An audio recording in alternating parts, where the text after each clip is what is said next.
Baik, bismillahirrahmanirrahim. Assalamualaikum warahmatullahi wabarakatuh. Alhamdulillahirabbil alamin. Wa bihi nasta'inu ala umuri dunya waddin. Wassalatu wassalamu ala asrofil anbiya'i wal mursalin wa ala alihi wa sahbihi ajmain, amma ba'du. Alhamdulillah, pada kesempatan kali ini kita bisa bertemu lagi dalam tatap muka lihat video ya.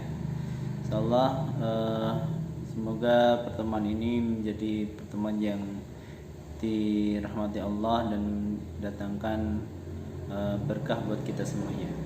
Salawat dan salam kita haturkan kepada junjungan kita Nabi besar Muhammad sallallahu alaihi wasallam, Nabi sebagai teladan dan panutan kita semuanya.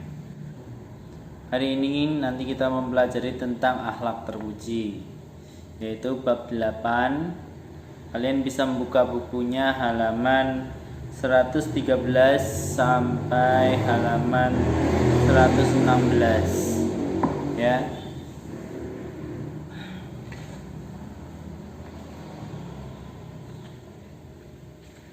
Akhlak terpuji.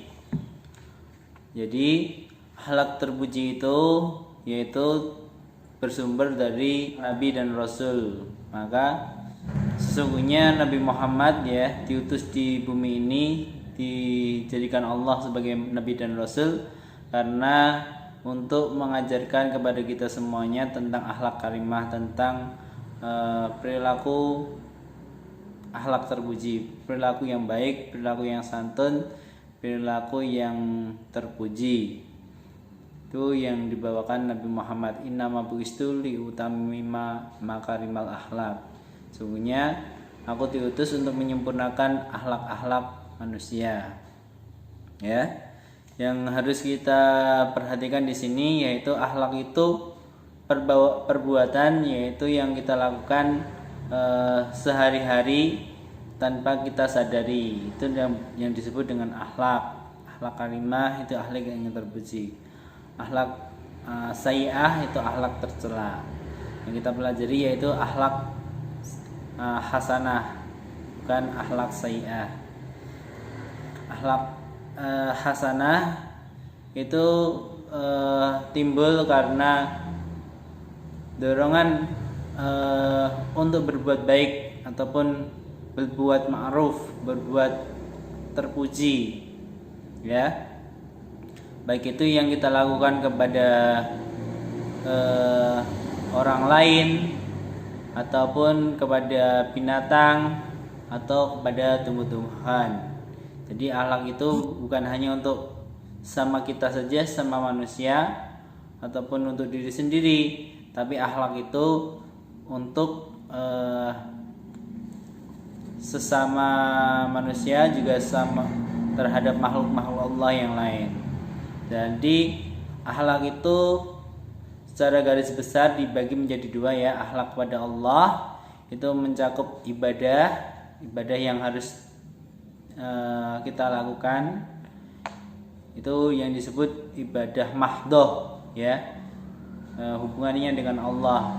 Sedangkan ibadah yang hubungannya dengan makhluk-makhluk Allah itu disebut ibadah muamalah ya. Baik itu kita mengasihi, menyayangi adik kita, ataupun kita memberi makan terhadap binatang peliharaan kita, membersihkan kandang, memberikan makan, memberikan minum, merawat, memandikan mungkin, ataupun mengobati bila sakit. Nah, itu cara menyayangi binatang ya. Tidak dikasar. Ketika mau menyembelih binatang, umpamanya ayam ataupun domba, kita menyembelihnya dengan cara yang syar'i ataupun yang dicontohkan Nabi Muhammad SAW, yaitu dengan pisau yang tajam, sangat tajam. Nah, itu tidak menyiksa. Sedangkan kalau kita membunuh dengan cara menyiksa, itu yang tidak diperbolehkan. Jadi ketika kita membunuh binatang pun juga harus dengan cara yang bagus, dengan cara yang maksudnya tidak menyiksa. Sekali pukul mati, Umpamanya ada binatang yang membahayakan, itu boleh dibunuh, seperti kalajengking, kelabang, ya, ular masuk rumah kita, ya mungkin kita diam saja. Kamu ambil kayu ataupun ambil sandal, pukul, sekali pukul mati. Nah itu boleh.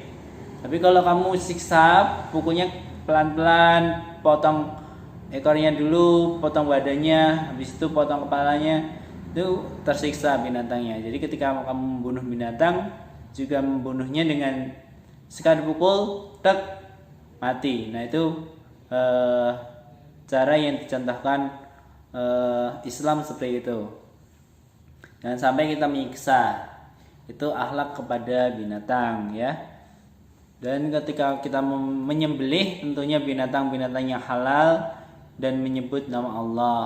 Karena barang siapa yang menyembelih tanpa nama Allah, tanpa basmalah, bismillahirrahmanirrahim, maka binatang tersebut bisa jadi haram. Yaitu akhlak terhadap binatang. Adapun akhlak terhadap tumbuhan ataupun tanaman-tanaman, yaitu kita merawatnya dengan sebaik-baiknya.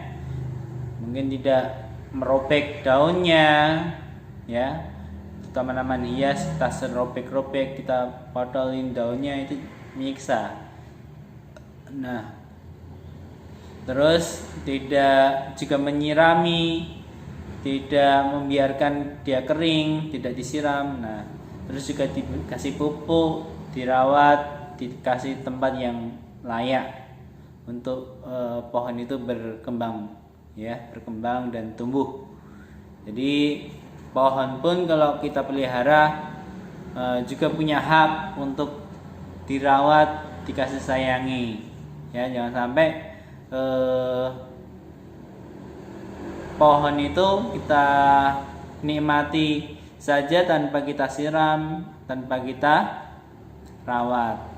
Kalau mau pohon yang praktis, ya pohon plastik gitu, ya. Tapi kalau kita pohon beneran, yang harus kita rawat. Itu akhlak terhadap tumbuhan. Ya, jangan sampai kita merusak alam, membuang sampah sembarangan. Ini juga termasuk akhlak yang tidak baik. Jadi kita harus juga merawat lingkungan dengan membersihkan sampah ketika kita menemukan di jalan. Juga kita sendiri jangan sampai membuang sampah sembarangan. Itu akhlak terhadap lingkungan, ya. Nah, ini beberapa akhlak yang harus kita terapkan dalam diri kita. Apabila kita menyayangi apa yang ada di bumi, maka yang di langit akan menyayangi kita. Ya, di langit itu ada para malaikat, ya, ada Allah, itu akan menyayangi kita. Ya, padahal doanya para malaikat itu mustajabah. Kalau kita menyayangi makhluk yang di bumi, maka yang di langit akan menyayangi kita.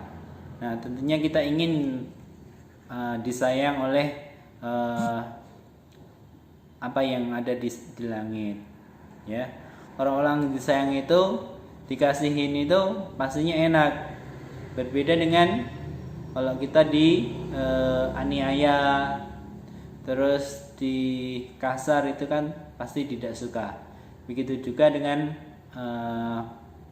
binatang, terus tumbuhan dan makhluk-makhluk yang lain. Itu kepada tumbuhan dan binatang, lebih-lebih kita ke sesama manusia, karena manusia itu bisa merasakan ataupun punya perasaan dan pikiran. Dan besok ketika di akhirat, setiap apa yang kita lakukan kepada orang lain dimintai pertanggungjawaban. Dan kepada binatang pun mereka juga bisa meminta hak mereka atas kita. Kalau kita melakukan kebaikan, maka dia akan mendoakan kebaikan kepada kita. Lebih-lebih manusia, kalau kita berbuat baik terhadap orang lain, maka tanpa pandang bulu berbuat baik kepada orang lain itu. Tidak mesti kita harus berbuat baik sesama muslim, tapi semuanya aja, semuanya makhluk, baik itu muslim non muslim, kita berbuat baik itu wajib. Terhadap binatang pun semuanya juga wajib. Tidak mesti binatang yang halal, kambing, sapi, kelinci gitu, tapi juga binatang yang najis, yang jorok juga harus berbuat baik. Kayak anjing, yang sampai kita lempar batu, pukul, mentang-mentang dia binatangnya yang kotor, najis, kita pukul, kita lempar batu ketika kita lewat, nggak boleh seperti itu. Nah ini akhlak yang akhlak karimah itu tentunya akhlak yang baik. Jangan sampai seperti yang disabdakan Nabi, ada wanita yang di akhirat masuk neraka karena apa? Karena mengurung kucingnya sampai mati, tidak dikasih makan. Tapi ada juga orang yang suka berbuat dosa,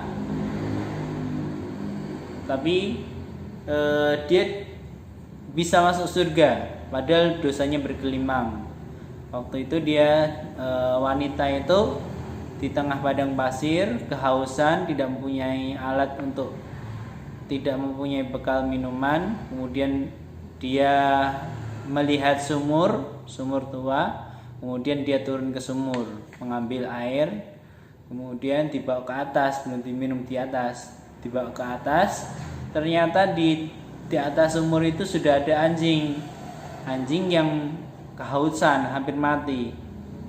Terus anjingnya itu dikasih minum, terus dia kehausan sendiri, dia mati. Tapi ketika dia mau dimasukkan ke dalam neraka, ternyata malaikat rahmat melarang dia untuk dimasukkan neraka karena dia telah berbuat baik terhadap anjing yang kehausan. Nah itulah contoh perilaku akhlak karimah terhadap binatang, terhadap makhluk-makhluk Allah. Semoga kita bisa terinspirasi dari kisah-kisah tersebut. Kemudian kita juga harus saling tolong menolong. Tolong menolong itu sifatnya kepada semuanya makhluk, ya. Semuanya makhluk tanpa pandang bulu, tanpa melihat agama, status, ya. Apakah dia itu orangnya galak ataupun orangnya jahat. Kita kalau mau menolong ya menolong saja, tanpa harus pamrih, tanpa mengukit, tanpa meminta bantuan, tanpa diumumkan, disiarkan, oh saya menolong ini loh, saya menolong ini, ataupun di video biar diupload di YouTube ataupun di Instagram, di Facebook. Kita berbuat baik, nggak usah seperti itu. Tapi berbuat baik itu insya Allah dicatat oleh malaikat Raqib, ya, yang pencatat amal baik, dan besok di akhirat dilaporkan kepada Allah sebagai tabungan kita kebaikan di hari kiamat. Nah ini tolong menolong itu boleh kepada siapapun, dimanapun, ya, tanpa batas semampu kita, ya. Itu karena itu perbuatan yang baik. Nah inilah tugas kalian yang harus pembelajaran kita yang harus kalian pahami. Dan untuk tugas kalian yaitu buku Al-Islam Kemuhammadiyahan halaman 121 sampai 122. Kamu ulangi, mohon maaf, 121 sampai 123 ya. Rum A sampai rum B. Nah, itu saja pembelajaran kita hari ini. Kurang lebihnya mohon maaf. Mari kita tutup dengan bacaan alhamdulillah bersama-sama. Alhamdulillahirabbil alamin. Nun wa qalami wa mayasturun fasabiqul khairat. Billahi taufiq wal hidayah wa ridha wa inayah. Wassalamualaikum warahmatullahi wabarakatuh.